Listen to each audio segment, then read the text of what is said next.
Oh! It's r2youtube.com. That's R number 2 youtube.com and tell them Velvet sent you. Oh yeah.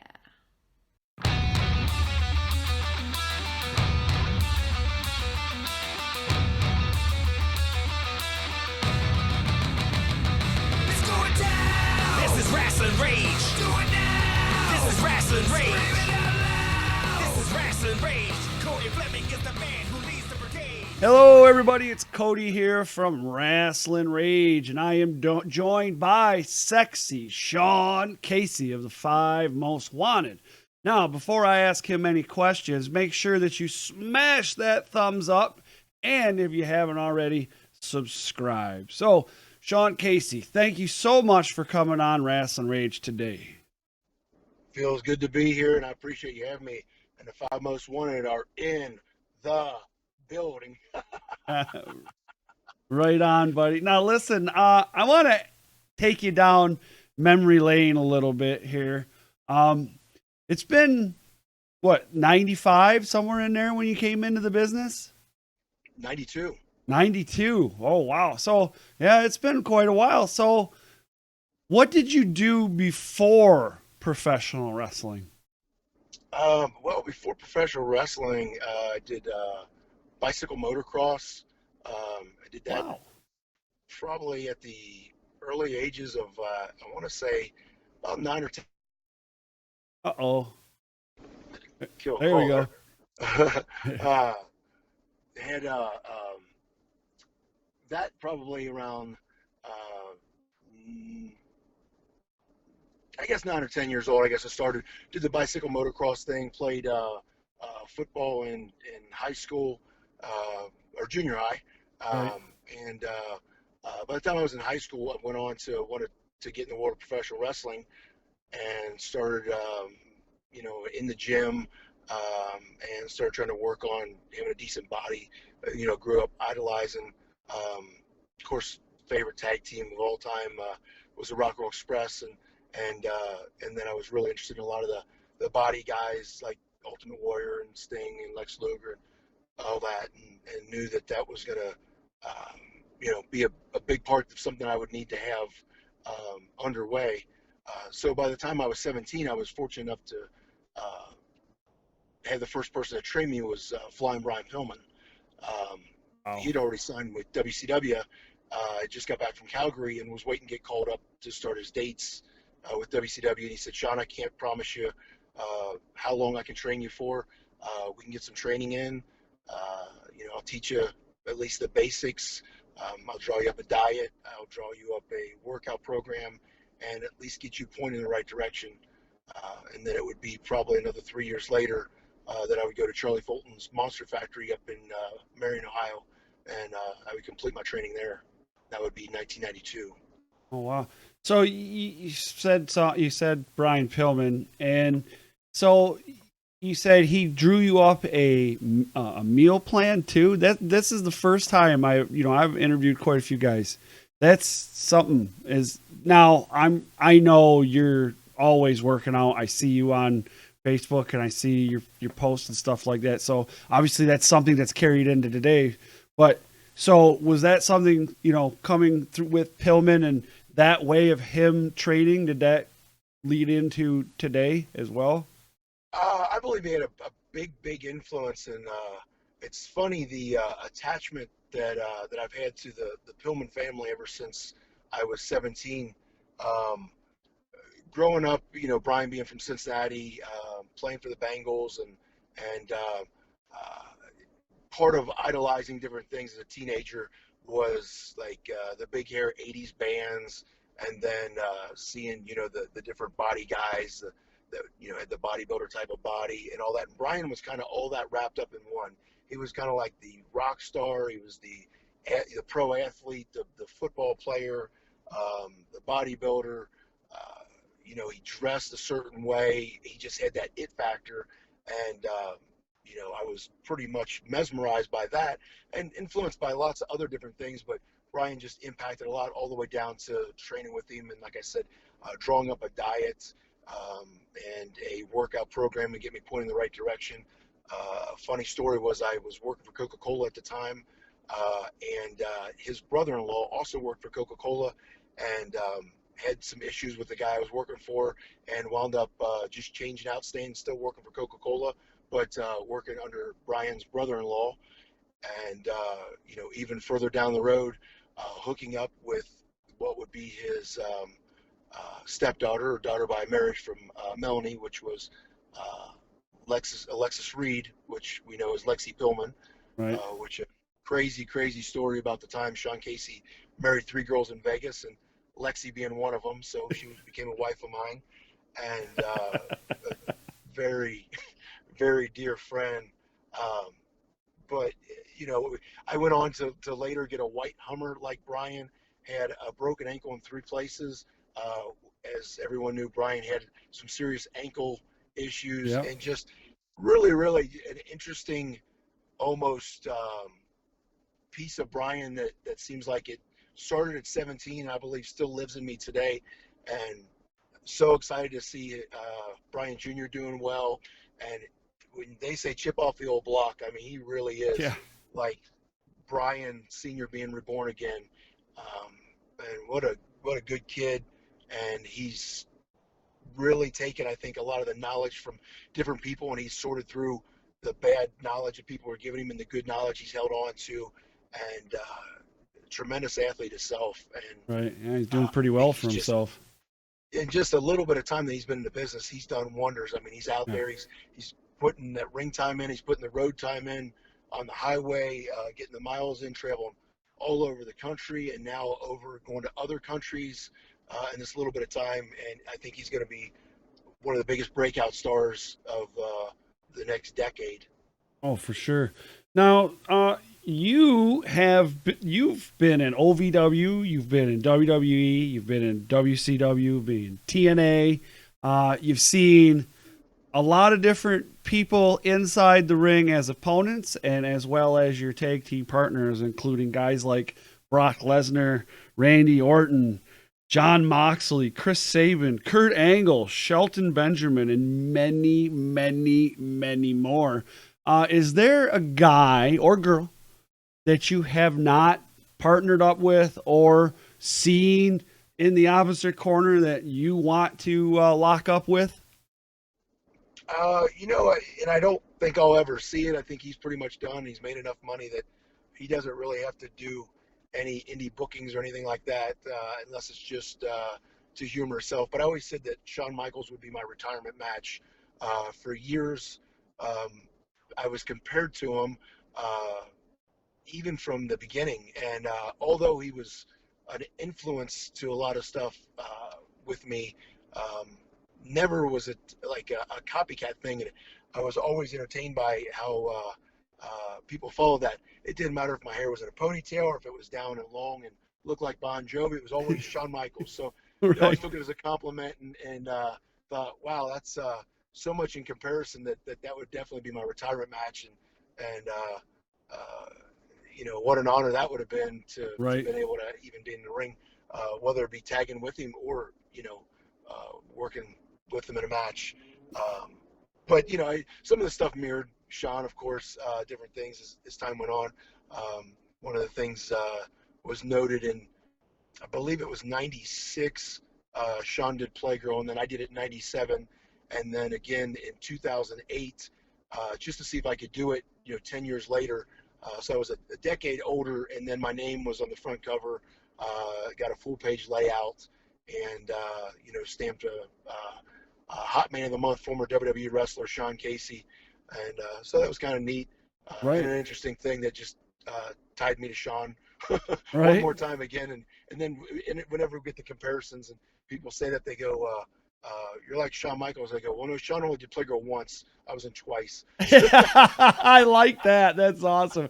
Well, and and I wanted to ask you about that. How did that come about? So, he did it first, then you do it second, and then you did it again. But how did it all come about the first time? How did you get in? How did that work out? Well, interesting enough, I did some male dancing in my earlier days, and worked with the Chippendales and that. And the Playgirl thing was another friend of mine that was local had done Playgirl and had mentioned it to me. He's like, and he actually was the centerfold, and I believe his was June of '96 maybe. But interesting enough, I think this is where the trail of this Playgirl thing starts. Now, you know, my big brother John Murray. Yep. Uh, Sure do. He was on he the show. I did an interview with him. Yes, I'm looking forward to seeing that. Uh, he was with Bret Michaels, and Bret ironically did Playgirl, and don't quote me on this, but I want to say '93, '94, possibly. So I believe this is where it starts now. Bret does it '93, '94, let's say. Bret Michaels, that is. Shawn Michaels does it '96.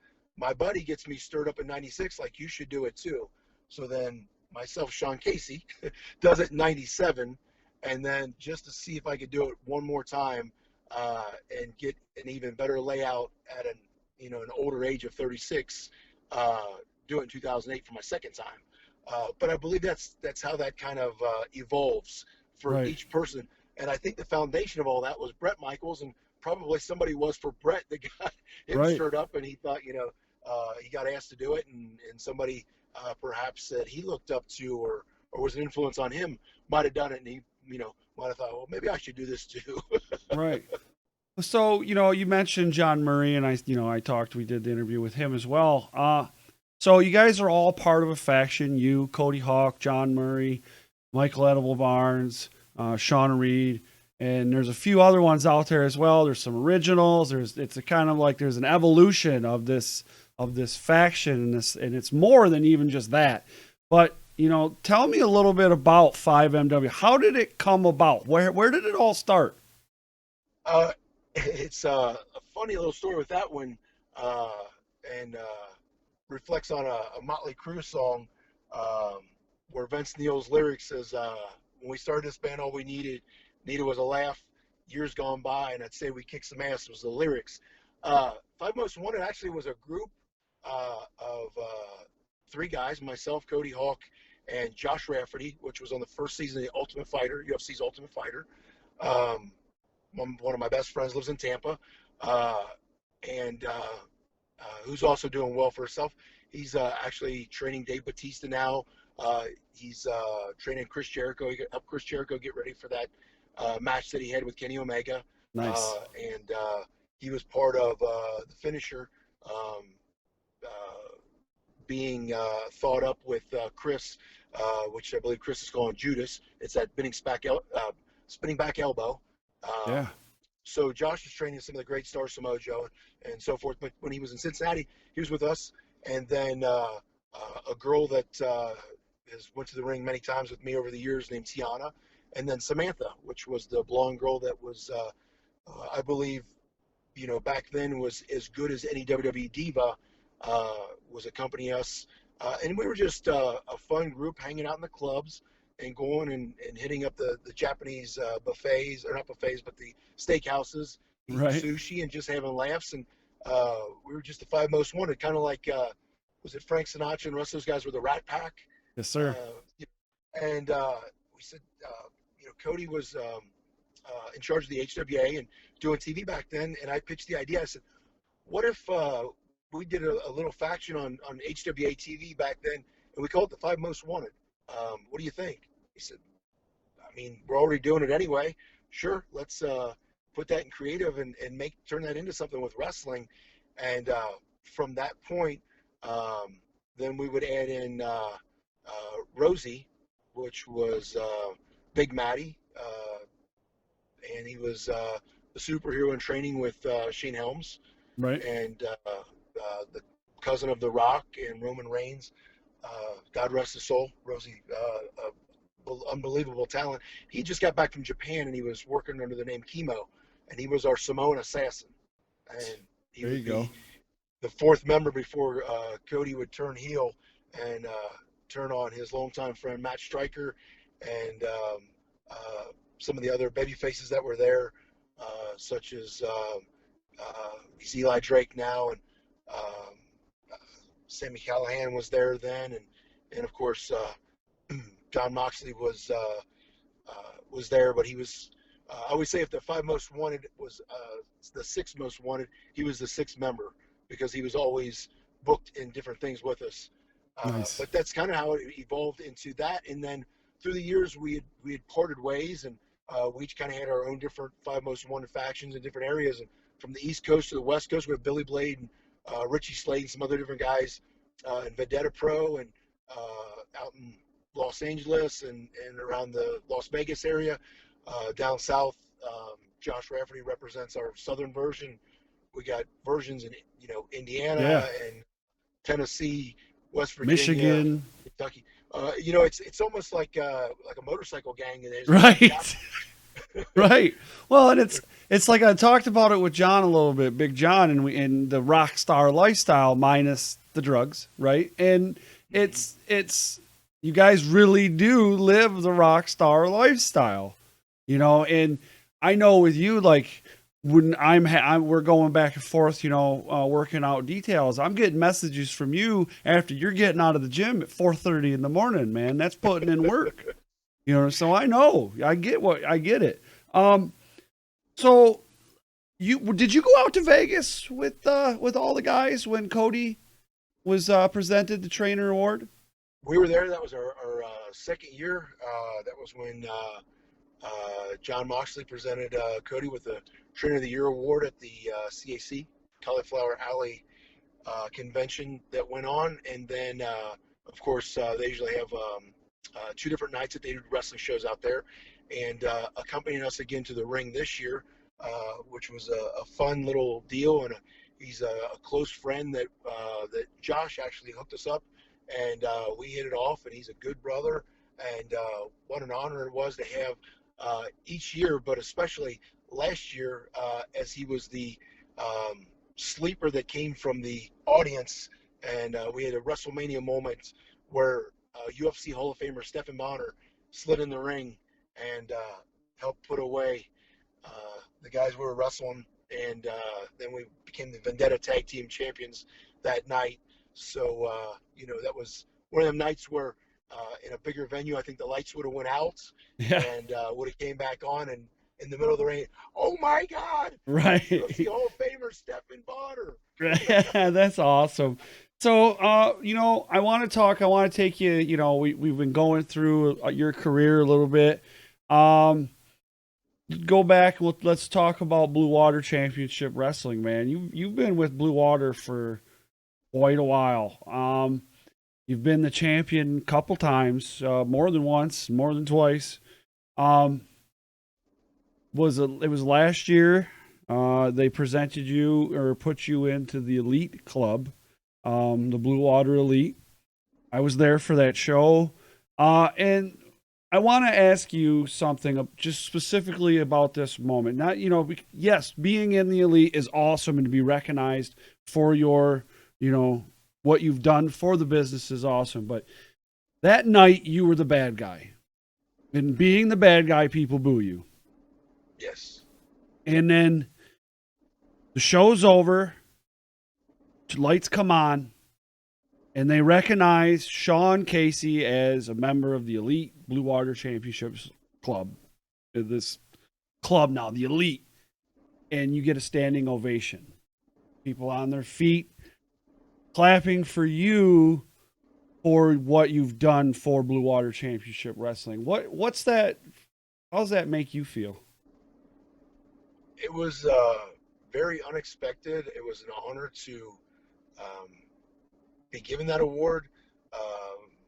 But you see guys that are, on that super level, and you see them, at WrestleMania or at the awards before WrestleMania, and people like Piper and that. It doesn't matter if they were good guy, bad guy, whatever. People respect and they appreciate it. And you as a fan, and meaning myself, and you never stop being a fan. You respect that. You appreciate what they gave. And for myself, who has reached more than I could probably ever ask for, and I'm grateful for everything that I've gotten, still didn't quite reach the level of a Piper or something like that. So you don't really expect people to respond like that. You don't expect people to appreciate what you've done, and literally, you know, whether you're Piper, God rest his soul, or you're, um, you know, somebody who has been worked all over the world, all over the different, your body still takes that same beating.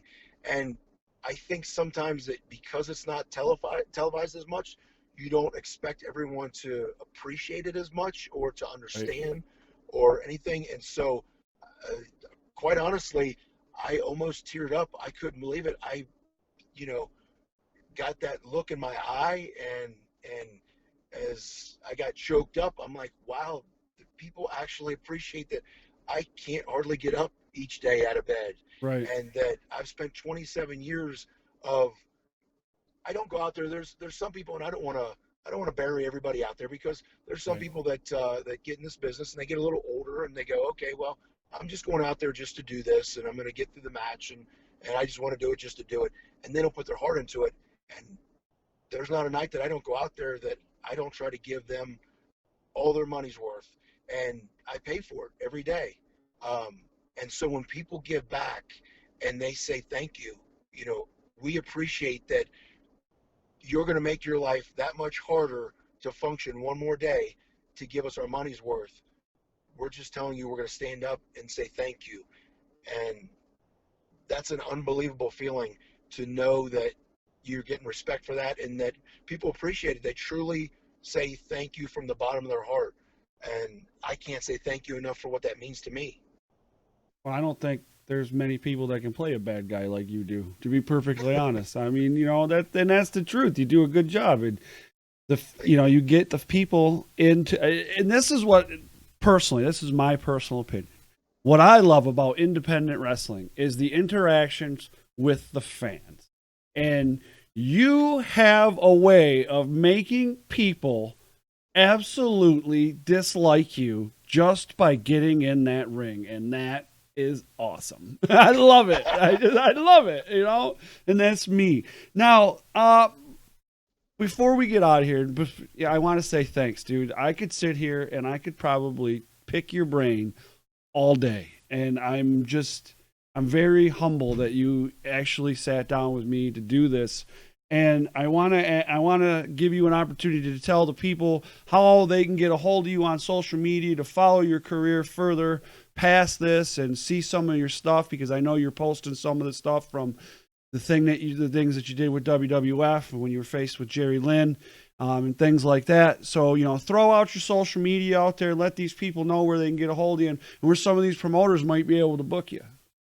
Definitely do. I don't have an actual tagline or anything on my Facebook, but it's I'm the one that's in Hollywood, California. But if you catch me on my Twitter or my Instagram, it's at one real Sean Casey. So it's at the number one real Sean Casey, and Instagram, Twitter, or hit me up on my Facebook. Usually respond fairly quick on any of that stuff, and I try to keep up on a lot of stuff, be it you know, some throwback stuff from the past, where you can maybe catch some of the Brock Lesnar DVD that the WWE had released a few years ago, where myself and my old tag partner Chris Michaels is the first match on the first disc on the Eat, Sleep, Conquer, Repeat DVD of Brock Lesnar's. As you'd mentioned, recently it posted a match from the light heavyweight tournament with Jerry Lynn and myself for the WWF, and just various throwback pictures, and then also current stuff. We're doing all kinds of stuff around the Midwest and some out on the West Coast, and in negotiations, hopefully about some bigger stuff going on that we won't get into, but Uh-oh. you know, stay tuned for that. Uh-oh. So we definitely got some different irons in the fire, and as I'd mentioned, my big brother, Big John Murray, him and myself always out in the rock scene. You can catch us at various concerts, always when Poison's in town. It's a family reunion for him, and I like to think that they're part of my family, and hopefully I'm part of theirs now. What a great bunch of guys. Um, and we're doing a thing in Wilmington, Ohio here on the 7th, I believe it is, called Rock the Block. Where we're some special guests, and they're going to have the 80s, big hair 80s rock band Steel Heart will be playing. Oh, nice. Guests at Rock the Block in Wilmington, Ohio. And we have some other different stuff that you can check out, myself or Big John's Facebook page. We post all the time. He actually keeps up on his stuff a little bit better than I do on Facebook, but his Instagram or Twitter as well. And then Cody Hawk, Shauna Reed, David J, Edible Michael Barnes, Eric Smalls, some of the newest members of Five Most Wanted. They're always posting anything current. From the West Coast, you'll see something of Billy Blade or Richie Slades of ours with the West Coast Five, and just anything in between. Right on, man. Well, hey, man, I want to say thanks again so much, dude. And I wish you the best of luck, and I look forward to seeing you again back up here in Poho, man. Thank you so much. I look forward to it. All right, man. Have a good one. We'll check you later. All right. Throw it up. Throw it down, baby. The Five are back in town. Look around you. We are in the building.